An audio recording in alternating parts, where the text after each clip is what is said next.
Bueno, hola a todos, muy buenas tardes. Soy Erwin Hansen, soy el director del Magíster en Finanzas. Y bueno, les doy la cordial bienvenida a esta actividad que estamos teniendo, que es una actividad conjunta con la Asociación de Fondos Mutuos de Chile, ya nuestro seminario Marco Normativo y la Industria de Fondos Mutuos. Esta actividad va a tener dos sesiones, ¿okay? La primera sesión es hoy, de 6 a 7, y vamos a tener una segunda sesión el próximo jueves, día 20, sobre el mismo tema, ya los mismos expositores. ¿Ya? Bueno, dicho eso, entonces le voy a dar la bienvenida a nuestro invitado. Va a partir Mónica Cavallini, que es la gerente general de la Asociación de Fondos Mutuos de Chile, y posteriormente va a estar Juan Pablo Lira, que es nuestro, digamos, speaker principal hoy día. ¿Ya? Mónica, después presenta tú a Juan Pablo y nos cuentas un poco su background, ¿ya? Así que te doy el pase, Mónica, adelante, y bueno, y gracias a todos por estar acá. Bueno, muchas gracias, Erwin. ¿Cómo están todos? Es un agrado poder compartir con ustedes respecto a nuestra industria, a la industria de fondos mutuos. Y sí, por supuesto, está conmigo Juan Pablo Lira, que es vicepresidente de la asociación, y también está Macarena Osa, que lidera todo el equipo de desarrollo de la asociación. Siempre me gusta decir que traemos a un director para que practique. Así que traigo en esta ocasión a Juan Pablo Lira, que como dije es vicepresidente desde hace bastante tiempo de nuestra asociación y nos apoya desde hace muchísimo con estas charlas. Le agradecemos siempre que se tome el tiempo para esto. Si fuese posible, Macarena, o no sé quién está pasando los slides, pasar a la primera, quisiera comentarles, voy a hacer una muy breve introducción antes de darle el pase a Juan Pablo. Quisiera comentarles que representamos a la industria de fondos mutuos, como bien dijo Erwin, a través de la asociación. Esta asociación agrupa a la mayoría de las administradoras vigentes en el mercado, 15 de las 19 que están registradas en la Comisión del Mercado Financiero, que es la entidad que nos regula. La industria gestiona un patrimonio que a la fecha asciende a 73.000 millones de dólares, o como quieran leerlo, 73 billones de dólares, distribuidos en distintos patrimonios, en distintos portafolios de fondos que se caracterizan por distintas estrategias efectivas de inversión. En esta gráfica que muestra trayectoria promedio, ven, por ejemplo, en la línea roja el promedio de patrimonio, la trayectoria de patrimonio. En la línea verde tenemos partícipes, y la línea amarilla muestra series de fondos, es decir, la oferta a través del tiempo, cómo ha crecido, en términos de trayectoria, como bien dije, y es positiva y creciente en el tiempo. Esta industria ha crecido a tasas importantes, por ejemplo, en términos de patrimonio, una tasa promedio anual de alrededor de 17% desde el 2000 a la fecha. Si tomo una fecha anterior, la tasa promedio es más grande aún. Y representamos hoy alrededor del 25% del PIB de Chile. Hay más de 2,7 millones de partícipes, y si lo miramos desde un punto de vista de las personas naturales que invierten en fondos mutuos, podemos decir que el 95% son personas naturales. Es decir, que no son compañías ni son inversionistas institucionales. Es por eso que de alguna forma nos gusta decir que a través de los fondos mutuos se ha de alguna manera democratizado el ahorro en Chile. Es decir, que una persona individual, particular, puede invertir en instrumentos de inversión que de alguna otra manera hubiese sido muy difícil para esa persona acceder, ya sea por costo o por la dificultad de la operatoria de ese instrumento. Hay muchos fondos, como decía, a través de ¿cuál era creo que es la partícipe, es la línea amarilla, creo? Sí, ¿no? No me acuerdo cuál era. No leo ahí en la gráfica bien la línea, sí, creo que era la verde, ¿no?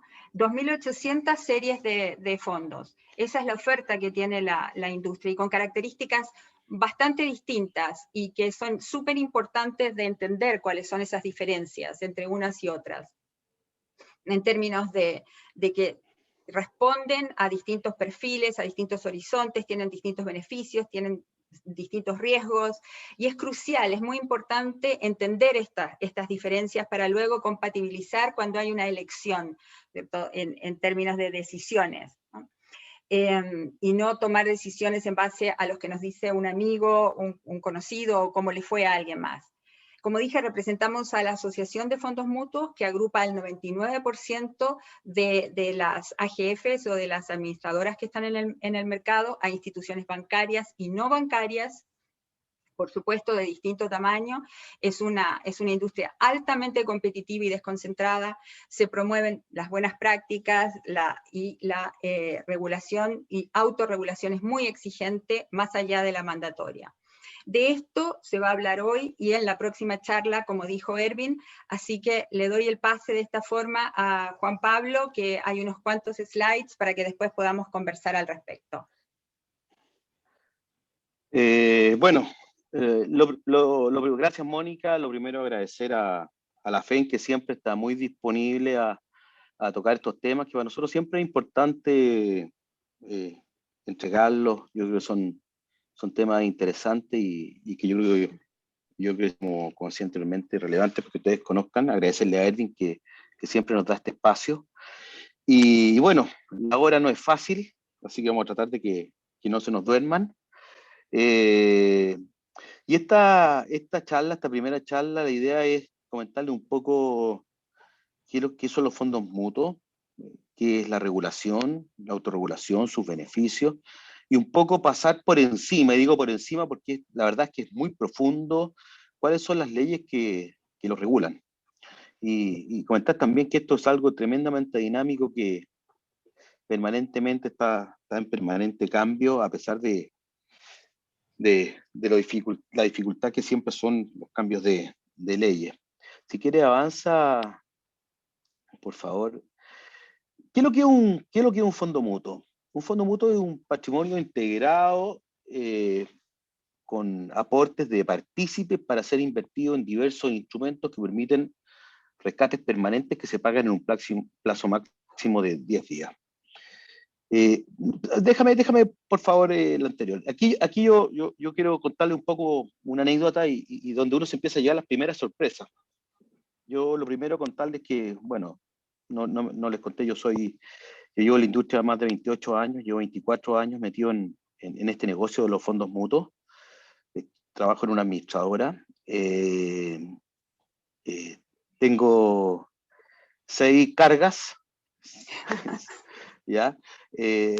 Por suerte algunas ya están saliendo a trabajar, tengo 2 trabajando, y hace un mes recibió el primer sueldo, ¿ya? Y como son estos cabros hoy día, me dijo, me bajé una aplicación increíble para manejar mi sueldo. Me dice todo lo que gasto, cuánto gasto en benzina, cuánto gasto acá, cuánto gasto allá, me saca los cálculos, una cosa pero impresionante.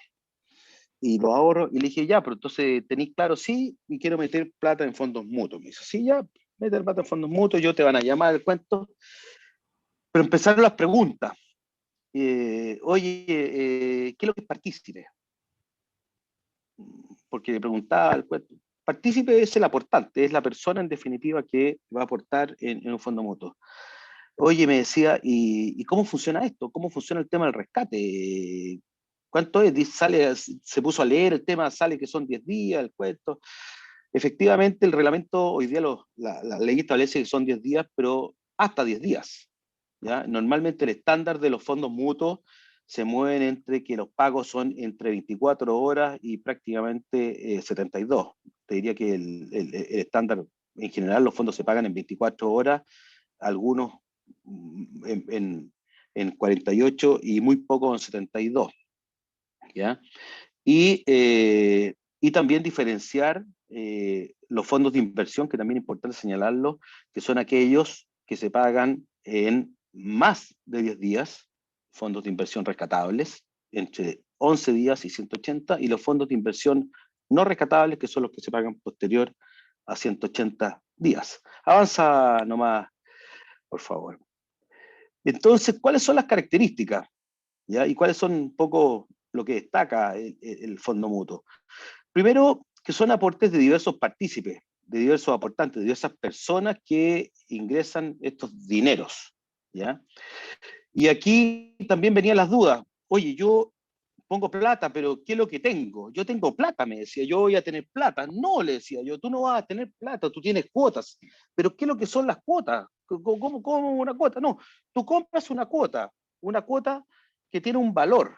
Entonces tú vas a ver tu cartola, y que es una cuota que tú compras que tiene un valor todos los días, que es la rentabilidad. O sea, esa cuota se va valorizando todos los días, subiendo, bajando, dependiendo de la característica que tenga cada fondo, si es un fondo de deuda o de renta fija o un fondo de renta variable, ¿ya? Y efectivamente ahí vas viendo si va rentando positivo o rentando negativo. Esa era la primera confusión que tenía mi hijo en términos de decir, ya, o sea, yo compro cuotas, no es que yo tenga plata ahí, no, tú tienes cuotas, tú compras una cantidad de cuotas, perfecto. Y estos son, en definitiva, los aportes que hacen estos diversos partícipes. La segunda característica de que estos aportes se reúnen en un fondo mutuo, el cual dispone de una cartera diversificada de instrumentos, que es una característica muy importante. Es decir, aquí, dependiendo de la característica del fondo, es decir, sea un fondo, por ejemplo, de bonos, ¿ya? Sea un fondo de acciones, es una cartera diversificada.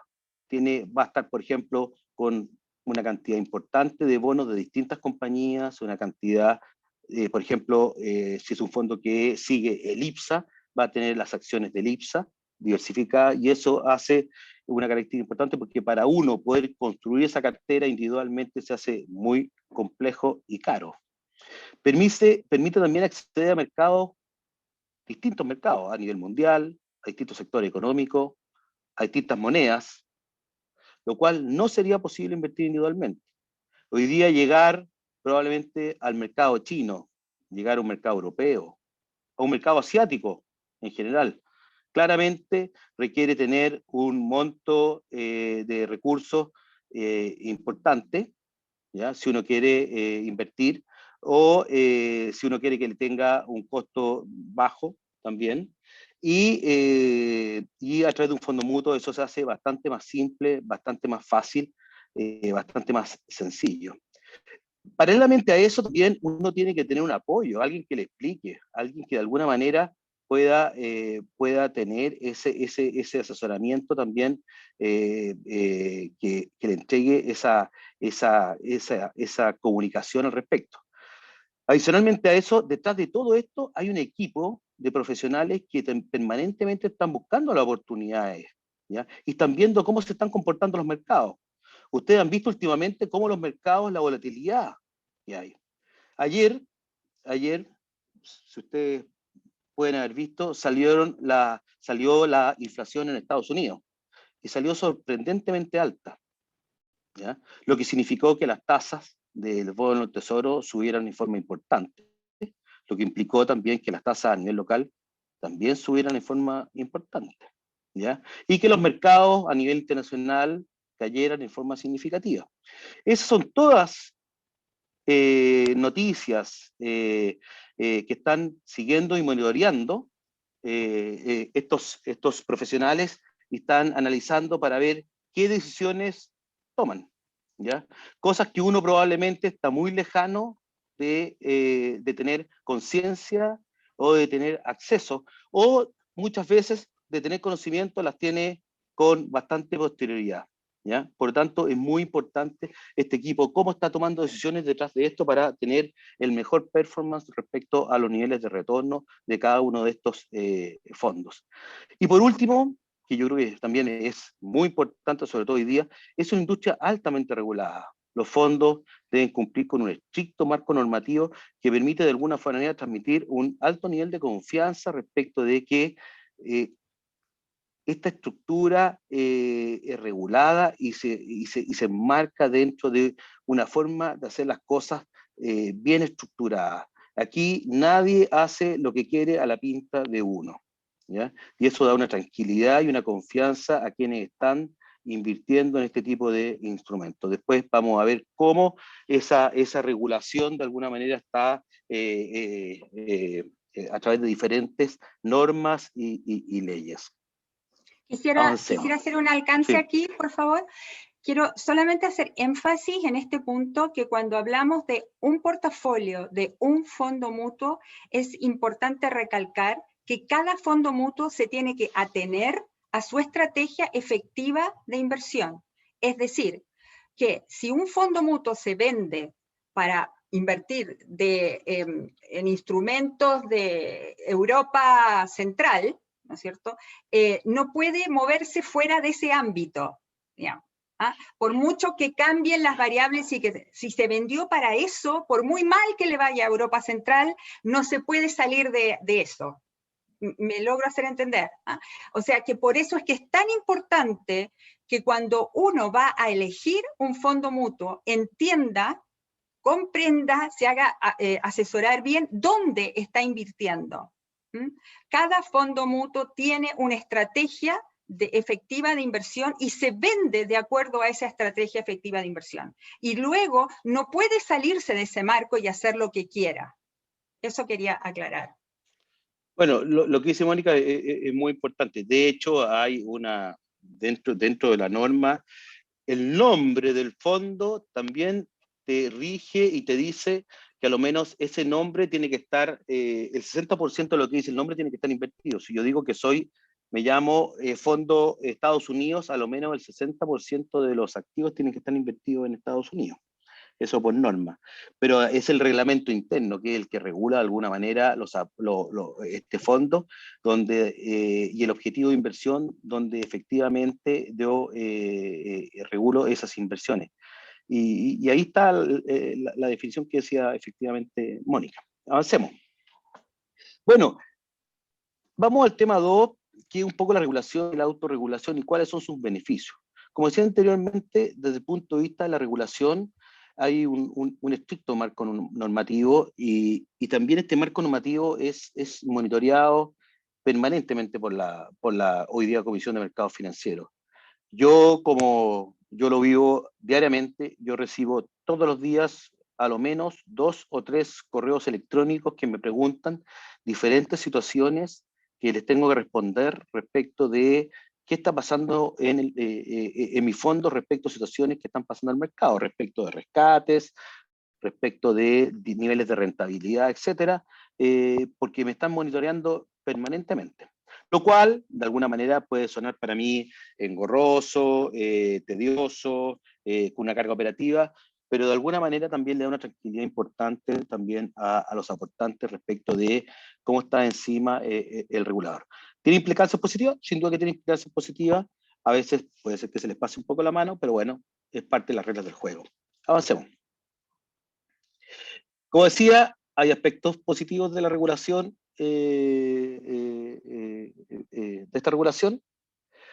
Sí, protege mejor y el justo interés de los inversionistas y a la vez permite el desarrollo de la industria y competencia y la competencia de ella. Esto es parte también un poco del objetivo que hoy día la Comisión del Mercado Financiero busca, ¿ya? Y es uno de los desafíos, porque a veces también mucha regulación restringe este concepto de lo que es el desarrollo de lo que es el mercado de capitales y también la competencia. Por lo tanto, hay que tener un justo equilibrio dentro de lo que es la regulación, ¿ya? Y lo que es permitir el desarrollo también de la industria. Si yo en definitiva tengo un nivel de regulación muy alto, termino ahorcando también este desarrollo del mercado de capitales o desarrollo de diferentes industrias. Paralelamente, esta regulación no solo entrega confianza a los inversionistas, sino también tranquilidad a las administradoras, porque también tienen este marco de dónde pueden moverse, es un eje central. Dicen, yo puedo llegar hasta acá, este es mi límite. Me dice, me da el marco de acción, es como la cancha, la cancha donde me tengo que mover, ¿ya? Y me dice hasta dónde puedo promover, hasta dónde se puede promover la competencia. Me da estándares de un marco común con un límite adecuado. Esta regulación debe defender el interés del partícipe sin ser contrario al desarrollo de la industria, como decía anteriormente. Buscar este equilibrio. Y aquí es muy importante, y como industria también lo hemos señalado hace mucho tiempo, y creo que también, yo creo que hemos ido siendo escuchados, es buscar este no paternalismo. El caer en el paternalismo, en que tenemos que estar permanentemente, de alguna manera, cuidando siempre al aportante de que hay que leerle todo, hay que hacerle todo, que hay que cuidarlo todo, al final caemos en que él termina sin entender nada, sin conocer nada, sin saber nada. Hoy día vemos cómo todos estos estudios de educación, de conocimiento financiero son realmente muy pobres a nivel local, a nivel de Chile, y efectivamente, si nosotros seguimos con este concepto de paternalismo, en definitiva, que de alguna manera no obligamos también a que el aportante logre entender dónde está invirtiendo, logre leer qué es lo que está haciendo, logre entender lo que está haciendo, al final del día lo único que estamos guiando es a que él no entienda, no conozca y finalmente siga teniendo un nivel de ignorancia financiera importante. Por eso hoy día en este concepto del paternalismo, que también va desde el punto de vista de entregarle información que sea simple, porque a veces buscamos un paternalismo, pero además con información tremendamente compleja. Hoy día tenemos folletos informativos que entregamos que gente que tiene ciertos conocimientos, diría yo, importantes, son difíciles de entender, menos una persona que no tiene conocimiento. Al final, va todo en contra. Es buscar información que sea simple, que sea corta y que de alguna manera la persona logre entenderlo de una manera rápida sin tener que tener grandes conocimientos de lo que está avanzando. Si le queremos decir que es un fondo riesgoso, pongámosle un semáforo. Verde no es riesgoso, rojo es riesgoso.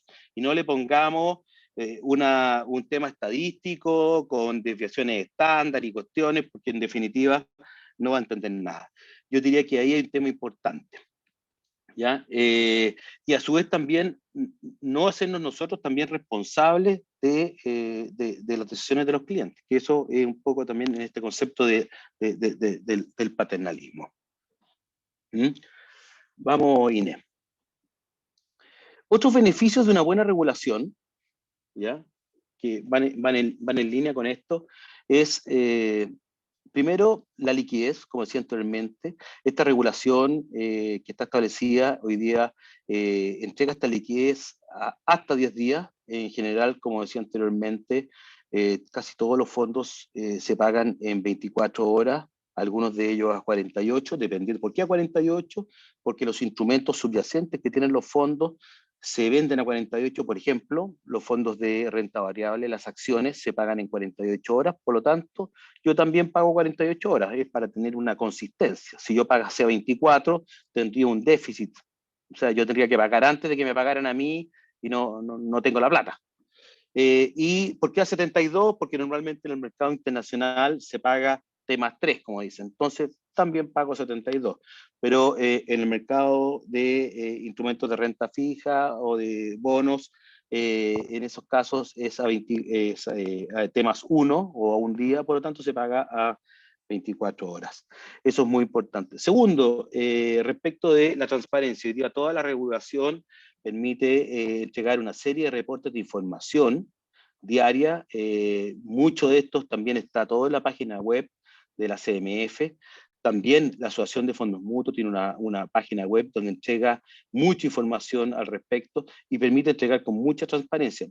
También cada una de las compañías hoy día tiene mucha información respecto a cada uno de los fondos, folletos informativos, fichas comerciales, costos, etcétera, donde hay total transparencia respecto a cómo están los fondos, cuánto cobran los fondos, etcétera. En ese sentido también se ha avanzado muchísimo y eso permite de alguna forma generar aspectos de conocimiento y comparación también importantes.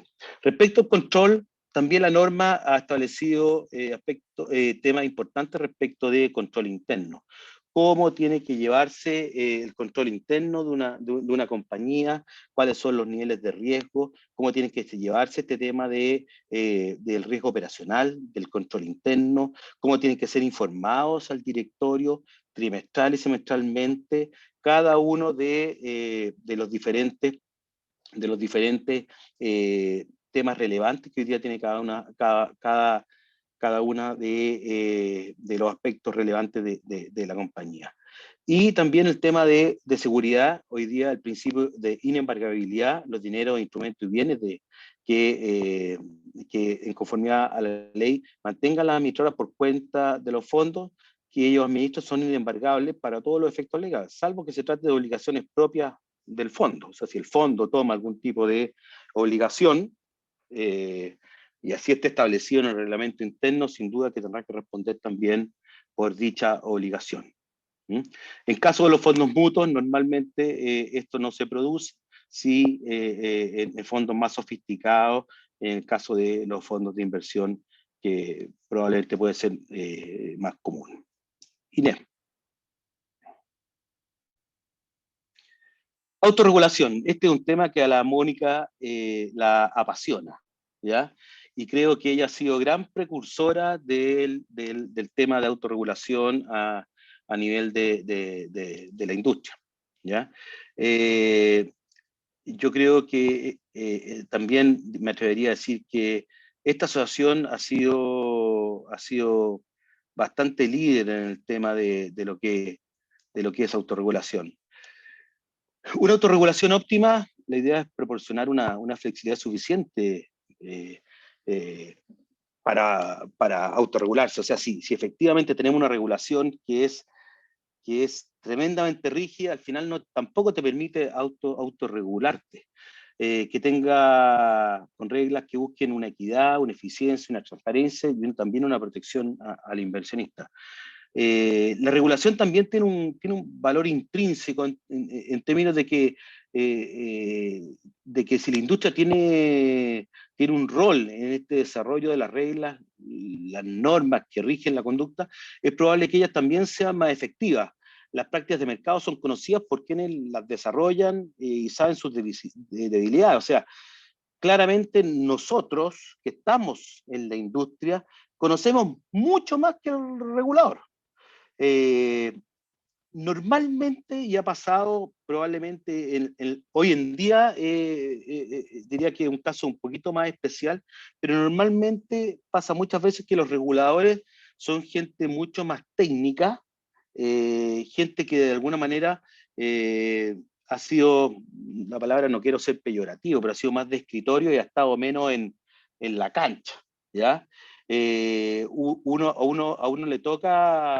uno le toca estar en la guerra, estar aquí, ver pasar las balas, y sabe todas las vicisitudes, y sabe todas las cosas que pasan, y sabe todos los temas que de alguna forma son relevantes, por lo tanto tiene un conocimiento muy fino de qué aspectos de alguna forma hay que regular y que muchas veces no necesariamente están contemplados o no se reflejan necesariamente correctamente en lo que es la regulación.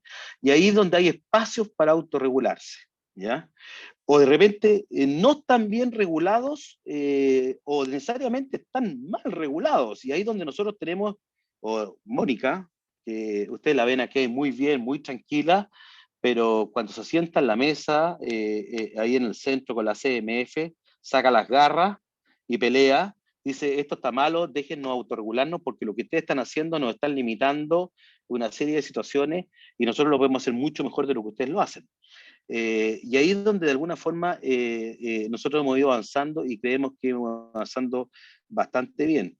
Hay bastante experiencia en ese sentido, en las cuales le hemos ganado el gallito a la CMF y finalmente nos ha dado la razón respecto de situaciones. Y en ese sentido, la búsqueda de desarrollo de la industria, esta asociación ha facilitado este proceso de autorregulación velando por la ética, por las buenas prácticas y trascendiendo a esta regulación y estimulando un mayor y una mejor competencia siempre en beneficio de nuestros aportantes, que son en definitiva los que siempre tenemos que cuidar y de alguna forma respetar. Vamos, Inés. En términos de autorregulación, ¿qué es lo que tenemos nosotros hoy día? Tenemos un código de autorregulación y un compendio de buenas prácticas. Esto nace, este acuerdo está vigente en 2004, es un conjunto de normas y principios en que las administradoras se adhieren con un objeto de promover el desarrollo del mercado, de la administración de los recursos terceros, siempre en concordancia con los principios de la libre competencia y un poco de lo que es la buena fe, que debe existir entre las empresas, ¿ya? Y por supuesto también entre sus clientes. Estas normas se originan por la propia consonancia, por la propia iniciativa también de la administradora y constituyen los principios y las normas que todas aceptan, con las cuales pretenden ir perfeccionando también siempre el desempeño de lo que es la industria. Paralelamente también hay un consejo de autorregulación y este consejo, la idea es que esté velando permanentemente por la correcta interpretación y la aplicación de las normas de este compendio de buenas prácticas.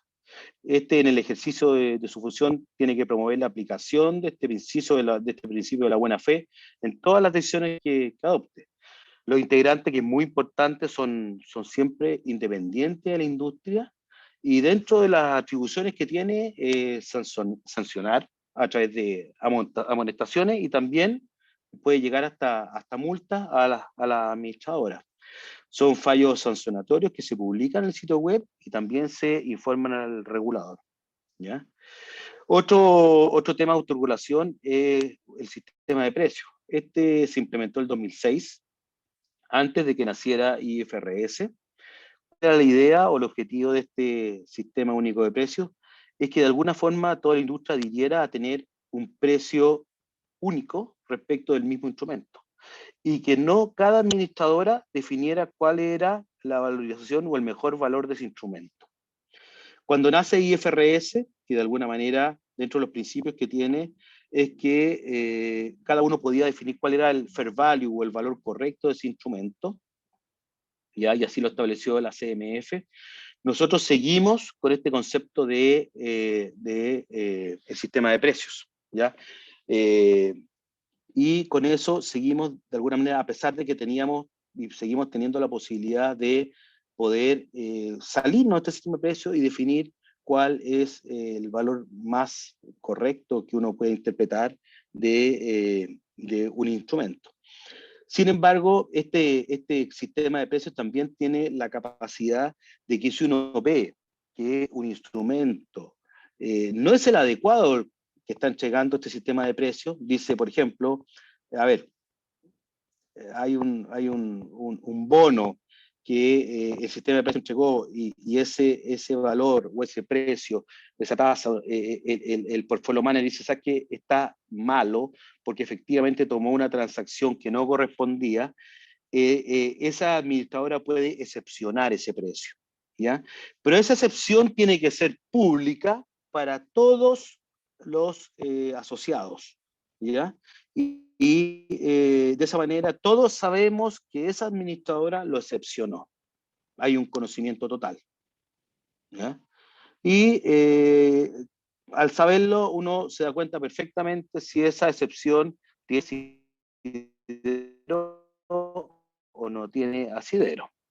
Tanto uno, antes de hacer una excepción, tiene que tener un correcto fundamento para hacer una excepción, y claramente tiene que ir con un argumento a la excepción que está haciendo para el sistema de precios.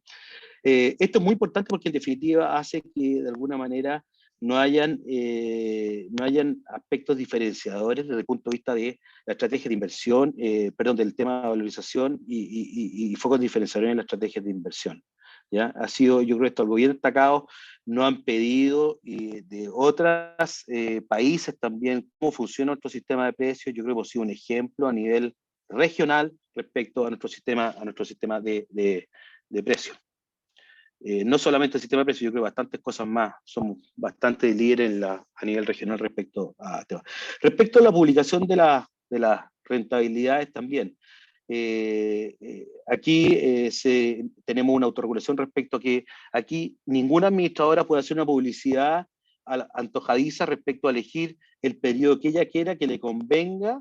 Yo elijo de este día a este día porque son los mejores y que tengo la mejor rentabilidad y salgo ganándole a todos mis competidores. No. Hay un periodo establecido en que de este periodo a este periodo se muestra este periodo a este periodo y este periodo a este periodo, y son los periodos que yo me puedo comparar, ¿ya? Lo cual hace que sea una justa comparación respecto a todos los otros asociados, y eso evita que uno pueda hacer un cherry picking respecto a aspectos de comparación de rentabilidad. También están los principios mínimos de perfilamiento de partícipes, que definimos estándares mínimos para hacer el perfil de riesgo de los inversionistas. Y por último, que yo creo que es muy importante, es la categorización de fondos, que vamos a ver más adelante. La CMF tiene una categorización de fondos que son 8 categorías, que la verdad es una categoría normativa que no tiene, prácticamente sirve para categorizar un fondo en un reglamento interno, pero no tiene ninguna otra utilidad más, porque no permite hacer ningún tipo de comparación entre ellos. Es más, si llegásemos a compararlos, la verdad es que cometeríamos errores garrafales.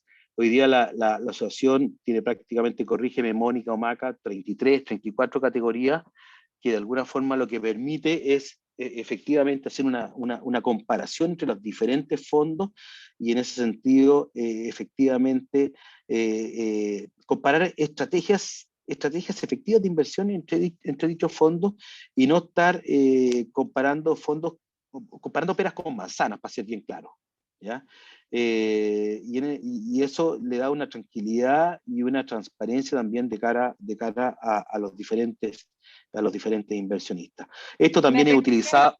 Claro, si me Sí. permites aquí, Juan Pablo, un minuto nomás. Este es un ejemplo de autorregulación que se hizo, como bien dijo Juan Pablo, en el año 2006. En el año 2006 nosotros fuimos al regulador y le dijimos que las categorizaciones existentes no permitían hacer buenas comparaciones entre los fondos. ¿Y qué es lo que pasaba? Que las personas, los partícipes, los clientes, los potenciales clientes o cualquier periódico, cualquier comunicación, no daba lugar a buenas comparaciones usando las categorizaciones existentes.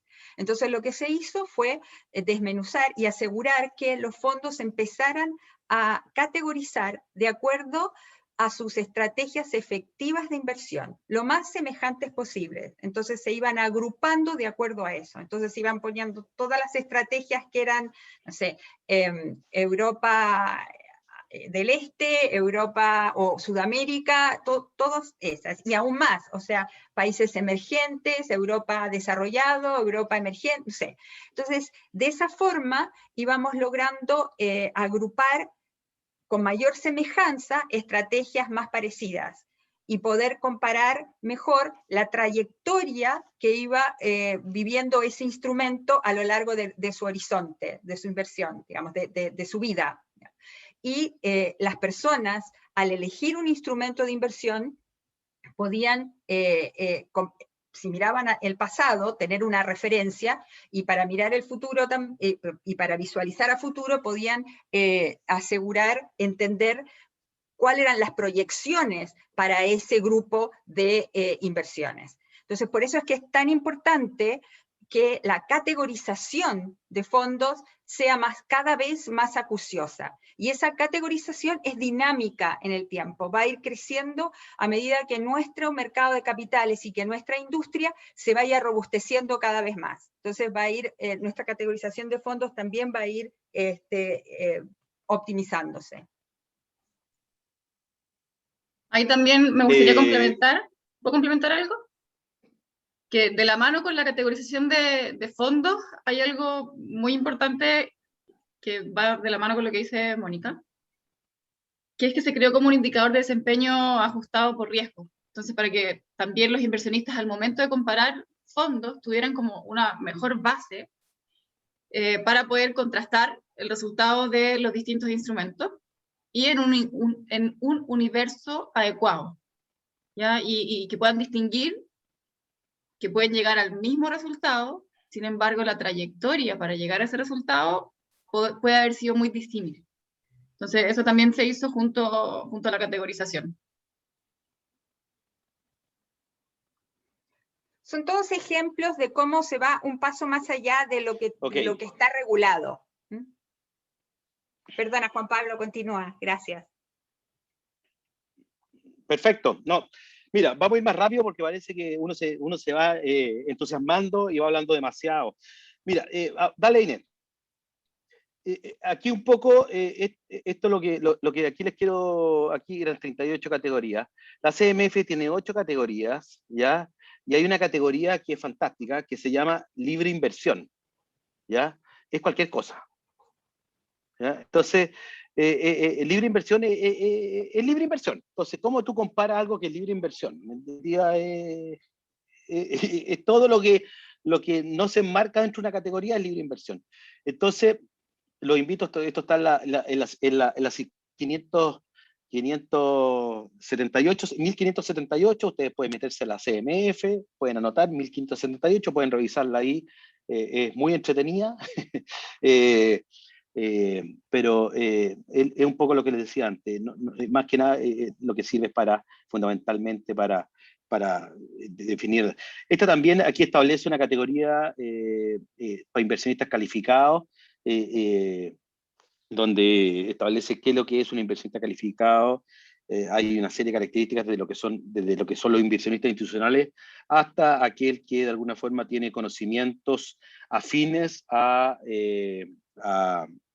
aspectos financieros y tiene un patrimonio invertible de 2.000 UF, muy distinto a en Estados Unidos, que te exigen $5 millones de activos líquidos.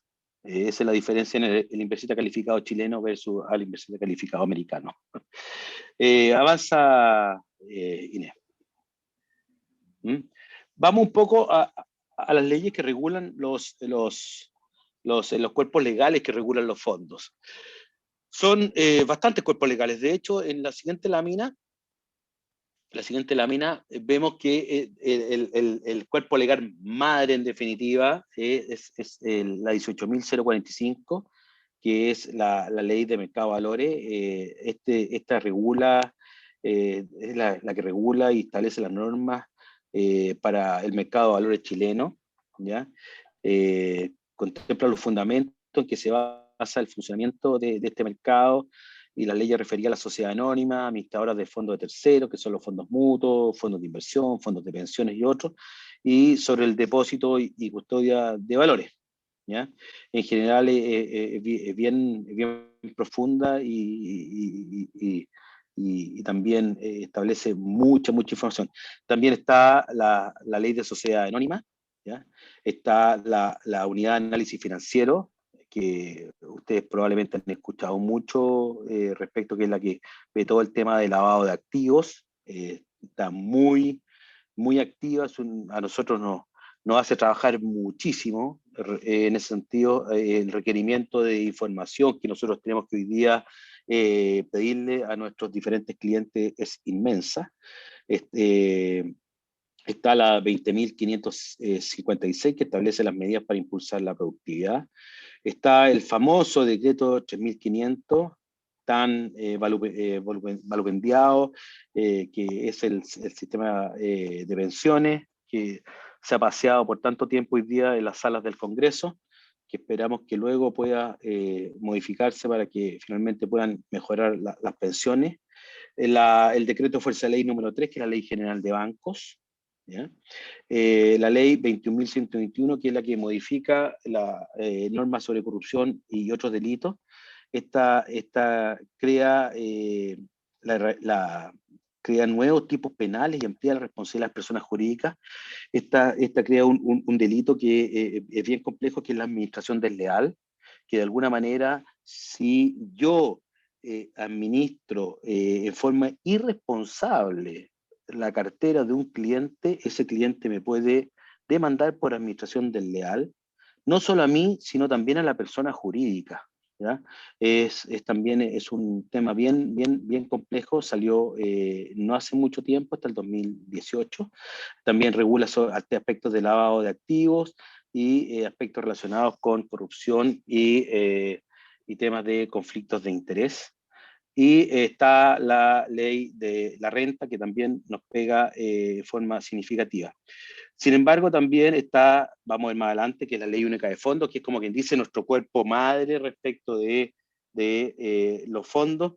Pero hay una ley que quiero mencionar, que salió hace muy poco, que es la 21.314, que es, de alguna manera, toca muchos cuerpos legales. Ustedes saben que sale una ley y esa ley va modificando diferentes cuerpos legales, que es una ley muy profunda, que es muy compleja, que toca temas sobre la divulgación de información, los hechos esenciales, sobre el periodo de bloqueo de información, es decir, en qué minuto uno puede comprar o vender acciones si tiene información respecto a las compañías, regula aspectos de multas sobre los auditores, no regula, va a definir aspectos de multas sobre auditores, todo lo que es la información contenida en las recomendaciones que realizan diferentes departamentos de estudio, va a regular también aspectos sobre la responsabilidad de los directores, la fiscalización de las filiales, independiente de qué tipo de filiales sean, si son sociedad anónima o no,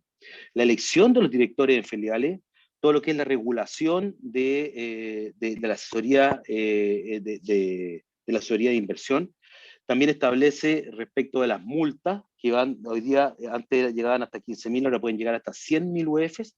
Establece una regulación respecto a lo que es el denunciante anónimo. Si ustedes hoy día se meten a la página web de la CMF, podrán ver una normativa en consulta respecto de el denunciante anónimo, donde este denunciante, si tiene pruebas concretas respecto de situaciones anómalas que están realizándose en alguna compañía, él la denuncia y él puede tener entre un 10 y un 30% de la multa que aplique la CMF con un tope de 25.000 UF.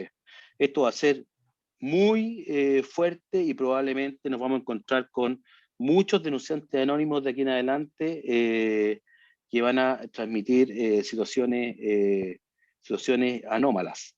Todo esto, que es toda esta ley, nos vamos a ir encontrando con noticias en desarrollo porque de alguna manera se va a ir desarrollando en el tiempo porque se va a regular a través de normas de carácter general que va a ir emitiendo la CMF. O sea, hoy día está el enunciado, pero la norma de carácter general, es decir, cómo se va a desarrollar, lo va a ir enunciando la CMF. Es una ley muy compleja, muy dura, y yo creo que va a ser, va a amarrar fuertemente también este tema de las compañías. Dale, Inés.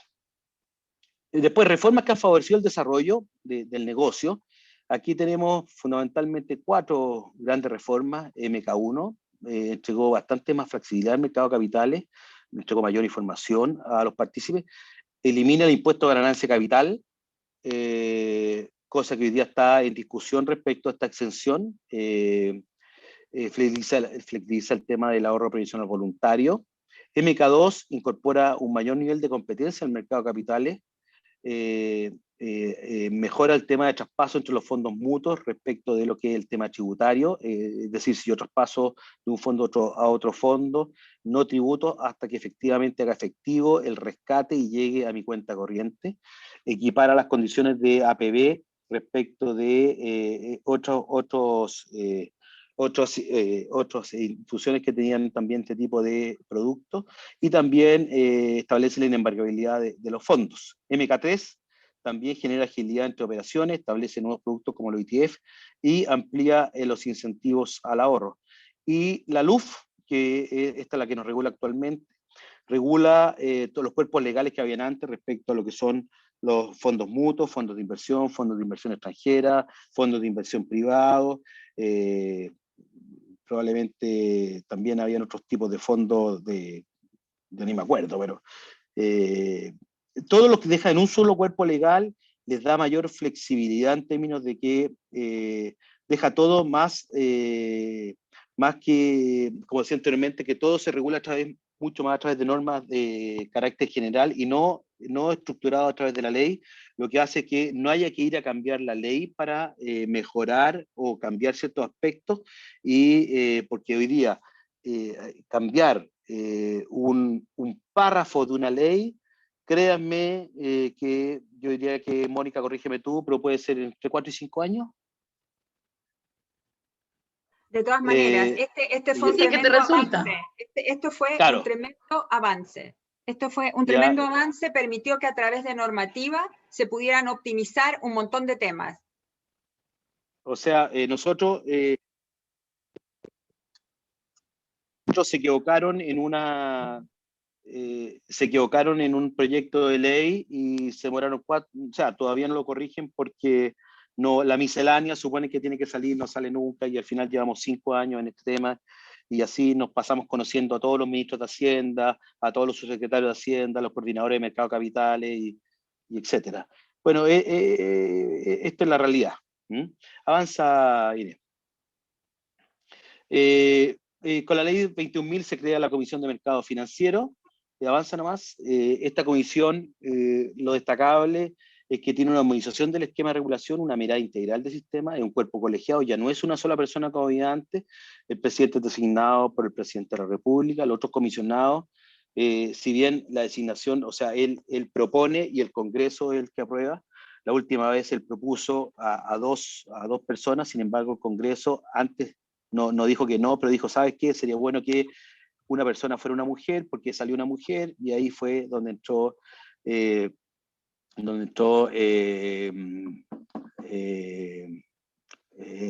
Piedrabuena, Bernardita Piedrabuena, y separa las funciones, que es lo más importante yo creo que tiene acá. Antes el superintendente era de alguna manera el que investigaba a través de su equipo y el que sancionaba, entonces tenía un doble rol. Hoy día hay una unidad especial que es la que el fiscal, que es el que investiga y después hace toda esta investigación, y posteriormente la CMF es la que sanciona.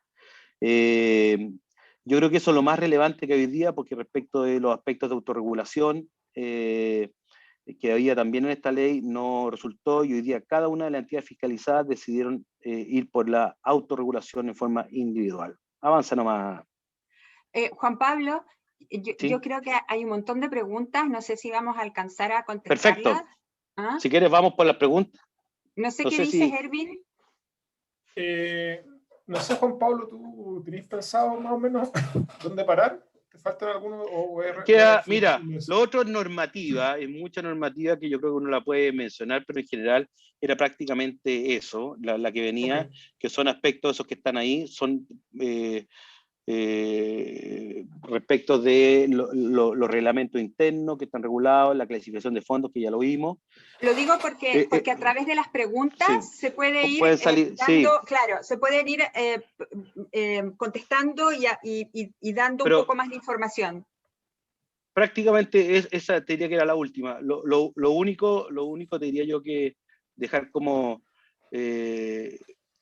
mensaje es que la exigencia de un marco normativo, que la última ley que tenemos no elimina los riesgos inherentes en las inversiones. O sea, uno también, esto que estemos regulados, que esté todo fantástico, las inversiones tienen su volatilidad, lo hemos visto en estos últimos años, el tema de la pandemia, el tema de la crisis social, cada uno tiene su dinámica, el que está invertido en la TAM sufrió, el que estaba invertido en Enjoy sufrió, es una realidad, y pueden estar muy bien regulados, puede estar, pero bueno, cada uno tiene su propio canal también.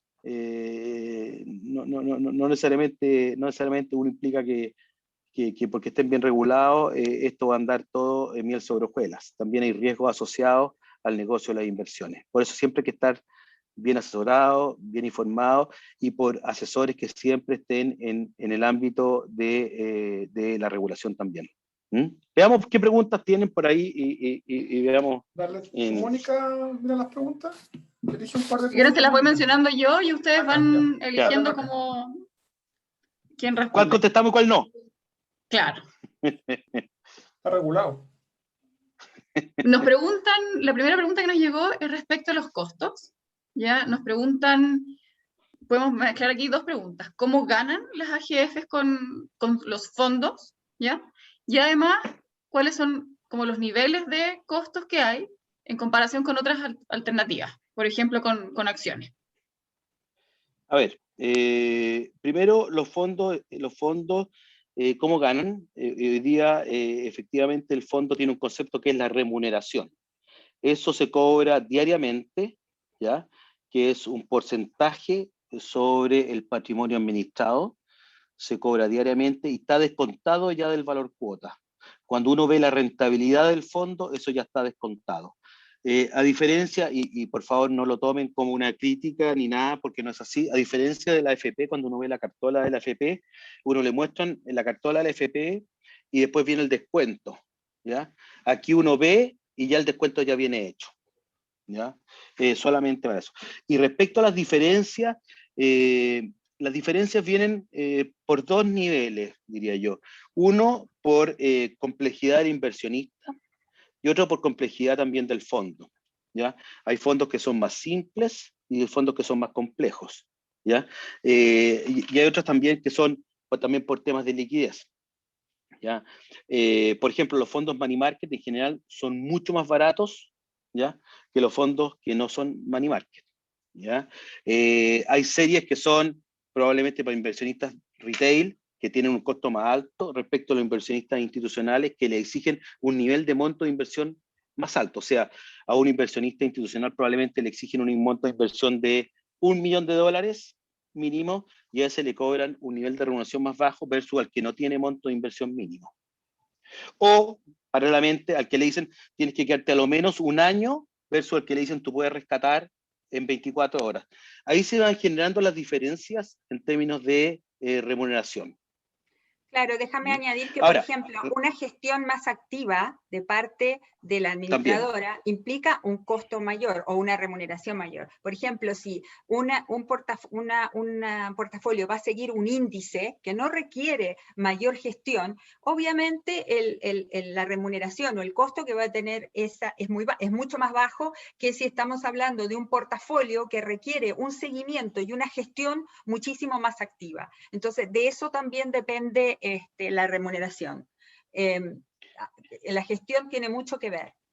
Ahora, respecto de la pregunta comparable con una acción, depende del escenario que te pongas, porque si tú vas a comprar una cartera, una acción, supongo te va a comprar, no sé, 500.000 pesos en una sola acción y te va a quedar para siempre con esa acción, te conviene comprar la acción. Si tú quieres comprar un portafolio de acciones, ¿ya? Y quieres empezar a comprar y vender acciones de ese portafolio, te va a salir mucho más caro que tener un fondo, ¿ya? Entonces ahí está la matemática de qué es lo que quieres hacer. Y ahí donde está, yo te decía las características, cuáles son las bondades de la característica. Aquí el fondo te consigue precios en términos transaccionales que son prácticamente cercanos a cero con sus contrapartes, versus los precios que tú te vas a conseguir con una corredora que te van a cobrar mucho más caro que le cobran a una institucional. Y probablemente respecto del tema de información y la calidad del estudio, probablemente que pueden tener esta administradora y la capacidad de hacer negocios son probablemente, o conseguir los volúmenes que se requieren para conseguir las posiciones, probablemente son mejores que las que puede conseguir uno. Entonces ahí está el trade-off que tiene que uno analizar y evaluar. Te insisto, o sea, si yo quiero comprar y voy a tomar una posición en Falabella, porque me gusta Falabella, voy a comprar 500.000 pesos Falabella y pretendo quedarme por 3 años con Falabella, yo no te recomendaría, porque no hay ningún fondo que tenga concentración de Falabella total. Y ahí están los análisis que hace uno y respecto. Y ahí está la asesoría también que te va a entregar probablemente un buen asesor de inversiones también. Tú vas a llegar a un fondo y decir, ¿sabes qué más? No te conviene tener un fondo, quiero comprar Falabella, anda a una corredora de bolsa y compra Falabella. Pero si tú quieres invertir en un portafolio de acciones, hazlo. Ahora, lo mismo si tú vas afuera normalmente no te cobran una comisión, sino te cobran por acción, que es distinto. Te cobran por cada acción. ¿ya? Y ahí de repente a veces te pasa que la acción es muy barata y te cobran mucha acción, te sale más caro.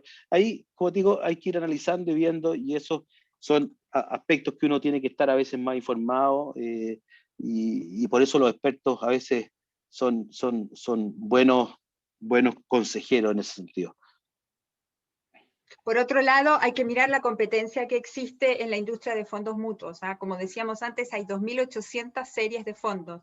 El rango y los promedios de los costos es bien importante de visualizar.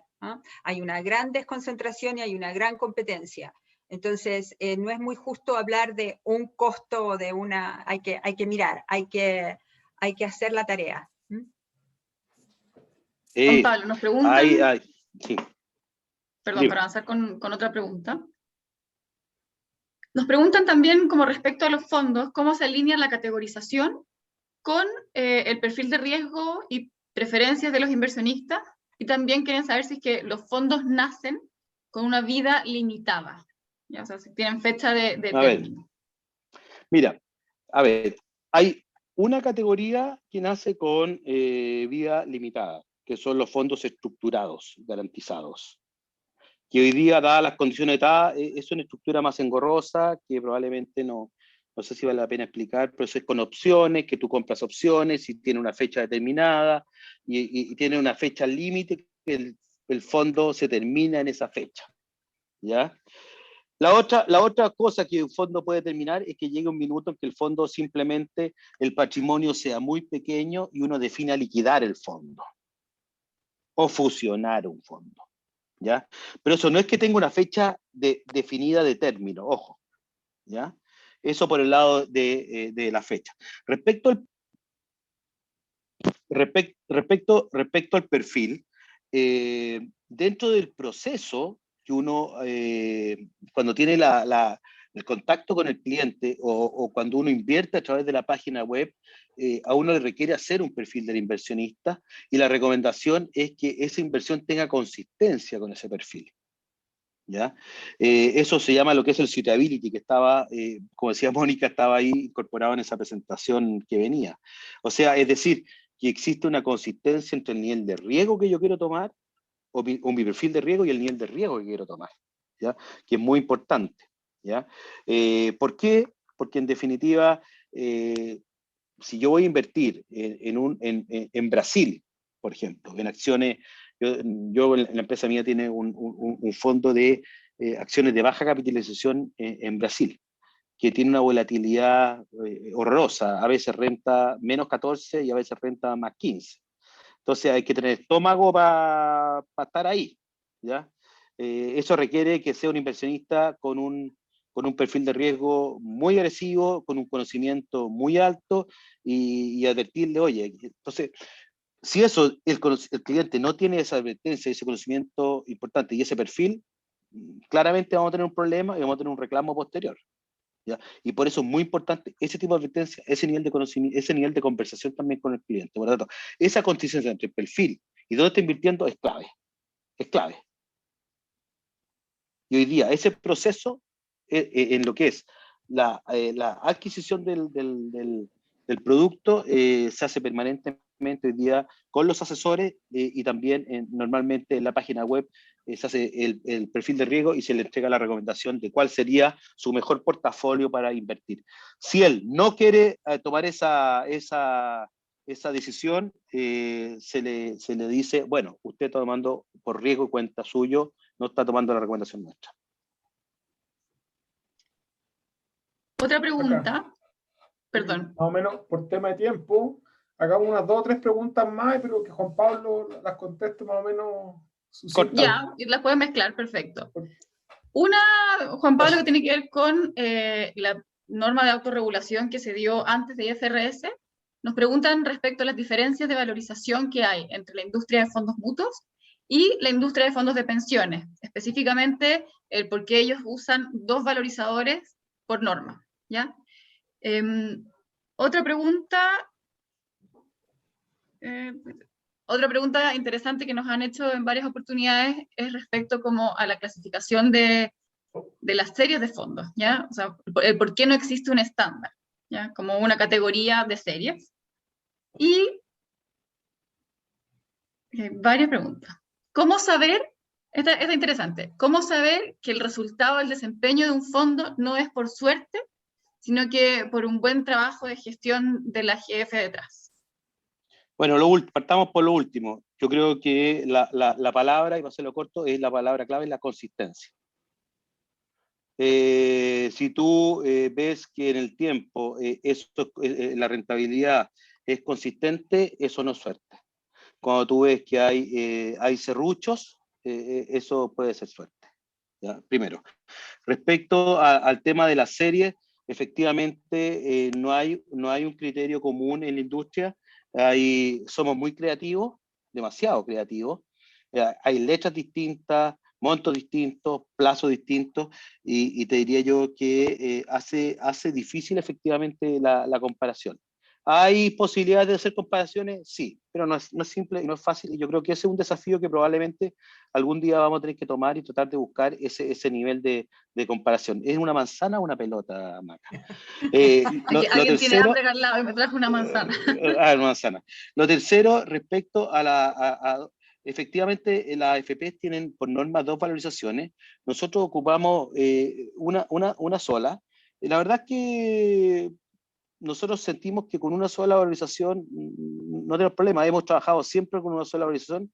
Las AFP ocupan 2, creo que incluso promedian, no lo tengo claro, pero no hay grandes diferencias tampoco al respecto. No es una cosa que genere una problemática, una cosa. De hecho, las AFP invierten en fondos y tampoco tienen ninguna complicación porque nosotros tengamos una sola valorización. No es algo que ocupamos prácticamente siempre un proveedor que es muy similar. No hay gran diferencia en ese sentido. Sí, ahora, no es que usemos un valorizador, nosotros tenemos un proveedor, tenemos varios proveedores en general, las Sí. AGFs tienen más de un proveedor de precio.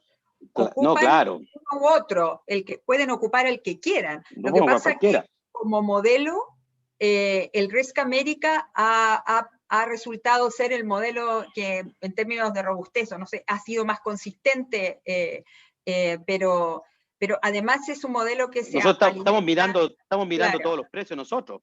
Lo claro. que pasa, y por eso se producen las excepciones. Cuando nosotros vemos que Risk America está equivocado, porque de repente se puede equivocar en alguna valorización, tenemos que fundamentar con los otros proveedores de precios que tenemos. Pero es que recordemos aquí, que es un modelo, no es que se equivoque, el modelo no necesariamente es perfecto, no te puede... No recoge toda la... No te puede dar respuesta a todos los instrumentos, a precio para todos los instrumentos. Entonces el modelo se va optimizando a través de las excepciones, porque esas excepciones después alimentan el modelo. O sea, si la excepción resultó válida, porque después se valida la excepción, esa excepción alimenta al modelo para que el modelo se mejore. Y así es como el modelo ha subsistido y ha ido evolucionando. Pero perdón, Maca, dale, porque tú conoces aquí bien. Tal vez lo importante a destacar es el principio que hay detrás de utilizar uno u otro proveedor, que es en términos de asegurar que la valorización sea a un precio de mercado y justo, y que se eviten transferencias de riqueza también por valorizaciones que no representan el precio del instrumento real. ¿Hagamos una última o quedó algo pendiente, Juan Pablo? ¿Una última pregunta, Maca? Algunas preguntas, pero... Dale. Más preguntas. A ver. Yo veo algo del encaje, no hacen encaje la GF. Estoy viendo si es que alguna que no se haya tocado. Espera. Hay algunas que preguntan sobre AFP y no sé si no tienen mucha... Sí, no, hay algunas preguntas. Esta podría ser interesante, que es contrastar resultados de fondos de pensiones con los resultados de los fondos mutuos. Por ejemplo, nos dicen si es que nos va mejor que el fondo A. Bueno, depende del tipo, depende. Yo puedo tener un fondo que ahí volvemos como al cherry picking. Y aquí contra qué me comparo. Yo puedo decir, ¿sabes qué más? voy a comparar un fondo de acciones contra el fondo E y puede ser súper injusto. Sí hay fondos que buscan tener como benchmark los fondos de la AFP.